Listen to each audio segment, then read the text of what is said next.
अब ये जो बेसिक बॉडीज ब्लॉक होते हैं ये हमारा बेस है, ये हमें फिटेड आता है और ये हमारे इनको बेसिक कहते हैं, ये बेस है हमारा। अगर आपकी इसकी फिटिंग ठीक आ रही है तो आप जो भी नया डिज़ाइन बनाओगे उसकी फिटिंग भी आपको ठीक ही आएगी। अब इन बेसिक बॉडीज ब्लॉक से हम बाकी गारमेंट कैसे बनाते हैं? जैसे हमारा है बेसिक बॉडीज एंड स्कर्ट, जब हम इन दोनों को जोड़ देते हैं, अब मैं कुछ फार्मूला लिख रही हूँ, basic bodice block plus skirt block, ये क्या बन गया आपका? One piece dress. अब आपको कुछ एग्जांपल देते हैं अपनी जनरल लाइफ से। जैसे जो आप लेडीज शर्ट पहनते हैं, सूट सलवार पहनते हैं, शर्ट सलवार है ना, लेडीज शर्ट, वो कॉम्बिनेशन है बॉडीज ब्लॉक और स्कर्ट ब्लॉक। ओके, कंबाइन भी हो सकता है और कंप्लीट भी हो सकता है। गर्ल्स फ्रॉक, ये क्या होता है? Basic bodice block plus skirt block. किसी भी तरह की स्कर्ट, अगर आपने बेसिक बॉडीज ब्लॉक के साथ अगर आपने चुन्नट वाली स्कर्ट जोड़नी है तो गैदर्ड फ्रॉक होगी। अगर आपने बेसिक बॉडीज ब्लॉक के साथ अम्ब्रेला फ्रॉक स्कर्ट जोड़ी है तो अम्ब्रेला फ्रॉक होगी। अगर आपने उसमें कलियों वाली स्कर्ट जोड़ दी तो पैनल फ्रॉक होगी।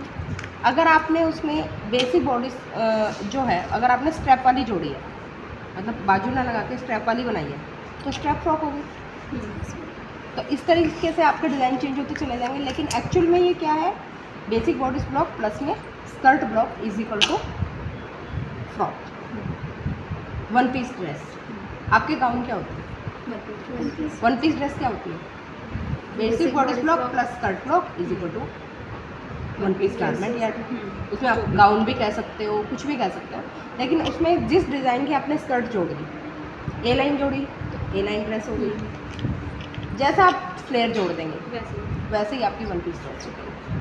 ठीक है, तो अब हमारा दूसरा है बेसिक बॉडीज ब्लॉक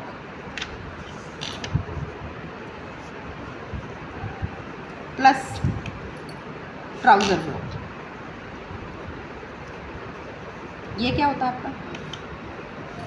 इसमें कौन कौन से गारमेंट बनते हैं? इसमें आपका बनता है जंप सूट,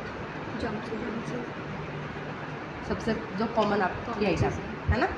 अगर आपका देखा जाए तो जो स्लैक्स होती है, बेबी स्लैक्स, स्लैक्स क्या होती है? जिसमें आपके पैंट के साथ बिब लगा होता है। तो जो बिब होता है वो आपके बेसिक बॉडीज से ही डिज़ाइन होगा। जैसे आपका ये बेसिक बॉडीज है, ठीक है, इसको आपने ट्राउज़र के साथ जोड़ा, लेकिन आपने इसको बेसिक बॉडीज में बुला के इसके अंदर आपने एक ये बिब की डिज़ाइन क्रिएट कर दी। तो ये फाइनली क्रिएट कहाँ से हुई? हुई तो बेसिक बॉडीज से ही ना। तो ये भी आपका बेसिक, और पीछे आपने क्या किया? बैक बनाने के बजाय इसमें स्ट्रैप्स लगा दी, लेकिन अल्टीमेटली ये डिज़ाइन कहाँ से हो रही है? बेसिक बॉडीज से डिज़ाइन हो रही है। तो ये आपका जंप सूट हो गया, बेबी सूट हो गया। अगर इसमें ट्राउज़र की जगह अगर आप बेबी जांघिया जोड़ देते हो, बेसिक बॉडीज के साथ जोड़ दिया आपने बेबी जांघिया, तो आपकी ड्रेस बनती है सन सूट, जिसका स्केच ऐसे आता है, सॉरी, इससे आपका बनता है, ये बन रहा है आपका ऐसे करके आता है, बेबी जांघिया जोड़ देते हैं हम, ये यहाँ से इलास्टिक होती है।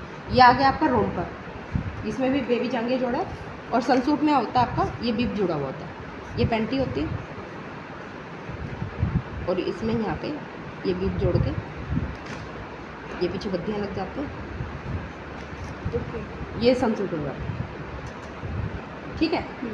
और स्लीव तो आप किसी भी डिज़ाइन में कोई भी स्लीव लगा सकते हैं, ठीक है। ऐसे बेसिक शर्ट ब्लॉक है, बेसिक शर्ट ब्लॉक से ही आप जेंट्स कुर्ता डिज़ाइन करते हैं। जेंट्स कुर्ते की और बेसिक शर्ट की ड्राफ्टिंग ऑलमोस्ट सेम होती है, थोड़ा सा चेंज होता है, ठीक है। इसी तरह अगर आप जेंट्स कोट पैंट बना रहे हो तो कोट में आपकी बेसिक शर्ट की जो ड्राफ्टिंग है वही मोल्ड होकर आपकी कोट की ड्राफ्टिंग बन जाती है। बेसिक शर्ट की ड्राफ्टिंग को ही मोल्ड करके आप जैकेट की ड्राफ्टिंग करते हैं। तो बेसिक गारमेंट क्या होता है? बेसिक पैटर्न लिया, उसको आपने थोड़ा थोड़ा मॉडिफाइड किया और आपने जितने मर्जी आपने पैटर्न बना लिया। धन्यवाद।